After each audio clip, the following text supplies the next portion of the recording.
শুনুন একটা কথা বলি।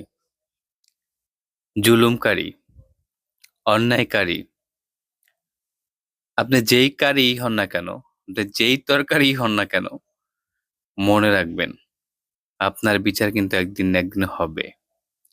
একটা ব্যাপার বলি, এই যে প্রকৃতি না, এই প্রকৃতি বহু ডেঞ্জারাস ভাই।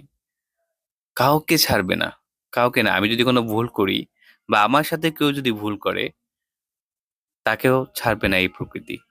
এবং আমিও যদি কারো সাথে অন্যায় করি, কোনো ভুল করি, কারো উপর জুলুম করি, তাহলে আমারও বিচার হবে। মনে রাখবেন আপনি যদি কাউকে এই নখের আঁচড় পর্যন্ত দিয়ে থাকেন এবং সে যদি উহ বলে, সেই উহ যন্ত্রণাটা আপনাকেও পোহাইতে হবে। হয়তো আপনার কাছে ক্ষমতা আছে, আপনার কাছে পাওয়ার আছে, আপনার কাছে এগুলো কিছু মনে হচ্ছে না।